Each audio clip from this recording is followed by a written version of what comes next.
Nurhalisa Zakaria dengan NIM 9214240079. Saya dari jurusan Akuntansi, Fakultas Ekonomi dan Bisnis. Nah, teman-teman, video ini dibuat untuk memenuhi UAS mata kuliah Pancasila yang diampu oleh Bapak Roni Lukum. Video ini berjudul tentang pengaruh sumber daya manusia dan sumber daya alam terhadap perekonomian. Nah, teman-teman, di Indonesia merupakan negara dengan kekayaan alam yang melimpah, memiliki potensi besar untuk menjadi kekuatan ekonomi dunia.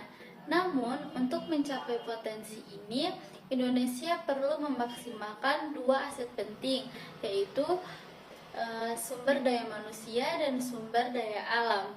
Sumber daya manusia dan sumber daya alam merupakan dua pilar utama yang saling melengkapi dalam membangun perekonomian yang kuat. Sumber daya manusia yang berkualitas dan terampil dapat mengelola sumber daya alam secara optimal dan menghasilkan nilai tambah serta mendorong pertumbuhan ekonomi. Nah, teman-teman, video ini akan membahas pengaruh sumber daya manusia dan sumber daya alam terhadap perekonomian di Indonesia, serta tantangan dan peluang yang dihadapi untuk memanfaatkan kedua aset ini secara maksimal. Sumber daya alam memiliki pengaruh yang sangat besar terhadap perekonomian Indonesia.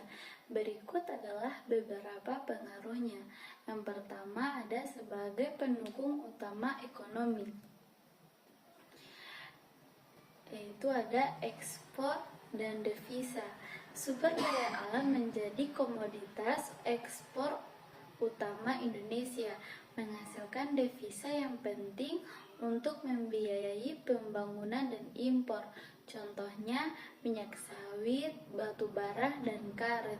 Selanjutnya industri pengolahan. Sumber daya alam menjadi bahan baku utama bagi berbagai industri pengolahan di Indonesia, seperti industri makanan, tekstil, dan kimia. Penciptaan lapangan kerja. Nah, eksploitasi dan pengolahan sumber daya alam menciptakan lapangan kerja di berbagai sektor, mulai dari pertambangan, perkebunan, hingga industri pengolahan. Kemudian yang kedua sebagai pendorong pertumbuhan ekonomi, yaitu ada investasi. Potensi sumber daya alam yang besar menarik investasi asing dan domestik sehingga mendorong pertumbuhan ekonomi.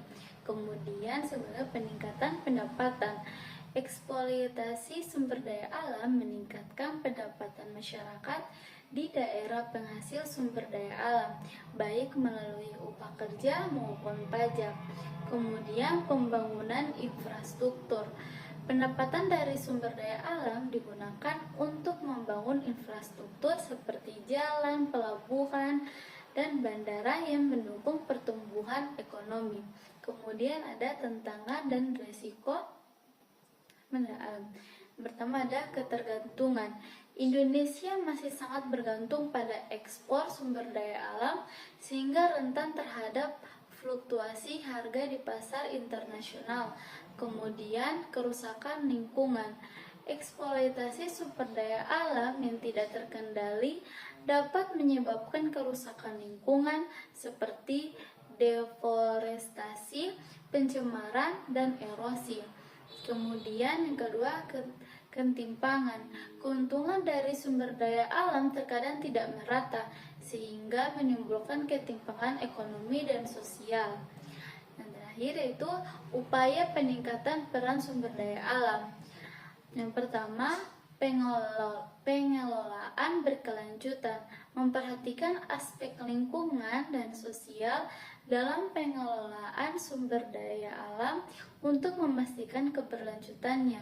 Kemudian diverifikasi ekonomi, mendorong pengembangan sektor ekonomi non sumber daya alam untuk mengurangi ketergantungan pada sumber daya alam. Yang terakhir adalah peningkatan nilai tambah, meningkatkan nilai tambah sumber daya alam melalui pengelolaan dan industri yang lebih maju. Jadi, sumber daya alam memiliki peran penting dalam perekonomian Indonesia, baik sebagai sumber devisa, bahan baku industri, maupun pencipta lapangan kerja. Namun, perlu dikelola dengan bijak dan berkelanjutan agar manfaatnya dapat dinikmati secara adil dan berkelanjutan. Hubungan antara sumber daya alam dan pertumbuhan ekonomi adalah isu yang kontroversial dalam penelitian empiris tentang pembangunan. Sumber daya alam secara historis merupakan faktor pengembangan penting untuk banyak negara. Salah satu temuan mengejutkan dalam literatur ekonomi adalah itu negara-negara kaya sumber daya alam cenderung memiliki pertumbuhan ekonomi yang lebih lambat dari negara miskin sumber daya alam yang berlimpah. Seharusnya dapat mempercepat pertumbuhan ekonomi karena di samping untuk memenuhi kebutuhan dalam negeri juga dapat diekspor. Poin pentingnya adalah bagaimana pengelolaan sumber daya ini dapat dilaksanakan dengan baik sehingga tercipta pertumbuhan ekonomi yang berkelanjutan. Di samping itu, ada fenomena negara dengan sumber daya alam melimpah, jauh lebih rendah pertumbuhan ekonominya dibanding dengan negara yang sumber daya alamnya lebih sedikit. Ada dua alasan utama kinerja negara-negara miskin sumber daya alam beberapa dekade terakhir. Yang pertama adalah mereka lebih fokus daripada negara-negara kaya sumber daya untuk mendorong perkembangan politik negara yang memiliki tujuan utama mengejar kebijakan yang koheren dan tujuan meningkatkan kesejahteraan seluruh populasi dengan berbagai cara. Alasan kedua adalah negara yang miskin sumber daya mendiversifikasikan ekonomi mereka lebih awal daripada negara-negara kaya sumber daya seperti industri manufaktur yang kompetitif dan yang lebih penting efisien dan investasi. Kemudian kita masuk pada peran sumber daya manusia dalam pertumbuhan ekonomi Indonesia. Sumber daya manusia di sini artinya yaitu kualitas dari manusianya. Nah, beberapa peran sumber daya manusia dalam pertumbuhan ekonomi Indonesia yaitu yang pertama peningkatan produktivitas. Sumber daya manusia yang berkualitas dan terampil meningkatkan produktivitas di berbagai sektor. Misalnya, pekerja terampil di sektor manufaktur menghasilkan produk berkualitas tinggi dan efisien. Kemudian, inovasi dan kreativitas. Sumber daya manusia yang berpendidikan tinggi dan inovatif mendorong kemajuan teknologi dan industri. Inovasi baru menciptakan produk dan jasa baru, meningkatkan daya saing Indonesia di pasar global. Kemudian, pengembangan UMKM. UMKM merupakan tulang punggung perekonomian Indonesia. Sumber daya manusia yang terampil dan berpengetahuan membantu UMKM berkembang dan bersaing. Selanjutnya, tantangan dan peluang. Yang pertama yaitu kesenjangan kualitas. Meskipun jumlah penduduk Indonesia besar, kualitas sumber daya manusia masih beragam. Peningkatan kualitas pendidikan dan pelatihan menjadi penting. Kemudian pengangguran. Tingkat pengangguran masih menjadi masalah. Peningkatan kualitas sumber daya manusia dan penciptaan lapangan kerja baru menjadi prioritas. Kemudian peluang investasi. Investasi di bidang pendidikan dan pelatihan menarik investor asing dan domestik. Ini dapat meningkatkan kualitas sumber daya manusia dan mendorong pertumbuhan ekonomi. Kemudian masuk pada strategi pengembangan. Peningkatan kualitas pendidikan. Pertama, peningkatan kualitas pendidikan yaitu meningkatkan akses dan kualitas pendidikan di semua tingkatan, memperkuat kurikulum dan metode pembelajaran yang relevan dengan kebutuhan pasar kerja. Kemudian yang kedua, pelatihan dan pengembangan, meningkatkan program pelatihan dan pengembangan yang sesuai dengan kebutuhan industri, memperkuat program vokasi dan magang. Kemudian peningkatan keterampilan digital, mempersiapkan sumber daya manusia yang kompeten di bidang teknologi informasi dan komunikasi. Ini penting untuk menghadapi era digitalisasi. Sumber daya manusia pada dasarnya sangat penting untuk mendorong pertumbuhan ekonomi suatu negara. Oleh karena itu, pengembangan sumber daya manusia harus dilakukan dengan semaksimal mungkin, karena kualitas barang dan jasa yang dihasilkan oleh suatu negara dilihat dari kualitas sumber daya manusia yang kompetitif dan berinovasi. Semakin tinggi kualitas sumber daya manusia pada suatu negara, semakin besar juga kemungkinan untuk mencapai pertumbuhan ekonomi yang terus berkelanjutan. Oleh karena itu, pengembangan sumber daya manusia menjadi salah satu kunci penting dalam mendorong pembangunan ekonomi. Di masa kini, teknologi dan globalisasi terus berkembang, membuat persaingan pasar global menjadi semakin ketat. Oleh karena itu, setiap negara harus selalu memastikan bahwa sumber daya manusia mereka berkualitas dan siap untuk menghadapi persaingan tersebut. Sumber daya manusia yang berkualitas mencakup kemampuan, keterampilan, pengetahuan, dan pengalaman yang dimiliki oleh setiap individu. Dalam meningkatkan semua aspek sumber daya manusia, diperlukan pendidikan dan pelatihan untuk meningkatkan kualitas sumber daya manusia yang akan membantu setiap individu untuk memperoleh keterampilan dan pengetahuan dalam dunia kerja. Selain itu, dengan meningkatnya kualitas sumber daya manusia memungkinkan untuk meningkatkan daya saing suatu negara dalam pasar global. Di sisi lain, pengembangan ekonomi juga berperan dalam mengurangi kesenjangan sosial dan ekonomi dengan memberikan seluruh warga negara kesempatan yang sama untuk mengakses pendidikan dan pelatihan. Dengan demikian, hal ini dapat membantu berkurangnya angka kemiskinan dan ketimpangan sosial di masyarakat.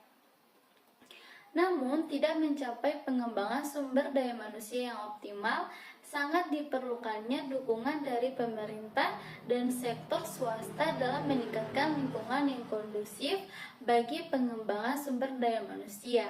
Pemerintah harus memastikan ketersediaan infrastruktur pendidikan dan pelatihan yang memadai dan terjangkau bagi semua warga, serta menciptakan kebijakan dan program yang dapat mendorong investasi dan pengembangan industri.